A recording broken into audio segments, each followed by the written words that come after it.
what would you recommend happens now? And I'm not asking you to speak on behalf of the farmers, just your own assessment. How can we move from this moment? I think, I'll tell you what I think specifically. I think specifically that the farmers are not fighting only for themselves, and they're aware of it. I think they're fighting for each and every Indian citizen on the issue of fundamental rights to legal remedies, which are debarred in these laws. You have removed the jurisdiction of the civil courts. You have undermined Article 32 of the Constitution. These are rights that will affect us all. The fire may not be at our doors yet, but it will. Okay, like the CAA or anything else. However, second, they're fighting for us. They're fighting to preserve the PDS system, which will collapse the day Mr. Adani and Mr. Ambani are controlling the food stocks of this country. So the first thing is that we understand the significance of what they are doing. And I have 5 things on which you can see how significant it is, but we don't have the time for that here. No, get into the 5 things. No, we'll take the time. We'll take the time. Go ahead. First, I think that this is the biggest. Please understand the importance that this is the biggest peaceful, democratic peasant struggle in living memory, for me at least, and I've covered many. This is the biggest peaceful, democratic peasant struggle in living memory. That is something itself that ought to make. These people are showing you what India can be, what India should be. 2, at a time of throttling of dissent on every front. By the way, Barka, we keep saying, only Kerala, others don't care about MSP. Barka, you and I are journalists in an environment where 70 FIRs have been filed against journalists. Incredible atrocities are Now the thousands of journalists affected have not come out onto the streets. Does it mean they don't care?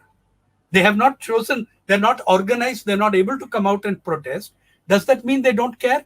Does it mean that farmers in other states don't care? That would be the example I would give you. The significance of when dissent is being throttled systematically by the state, that here, when the courts, by the way, when the Supreme Court starts giving us the concept of designated spaces of dissent, dissent is by definition resistant of designation. Dissent is by definition not respectful of your boundaries.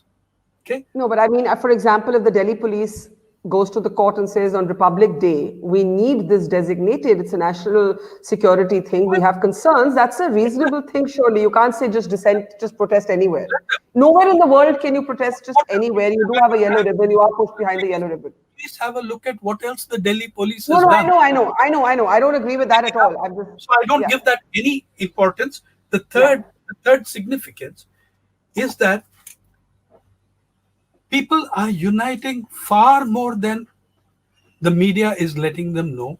People are showing far more sympathy on 23rd, 24th, 25th of this month in every state.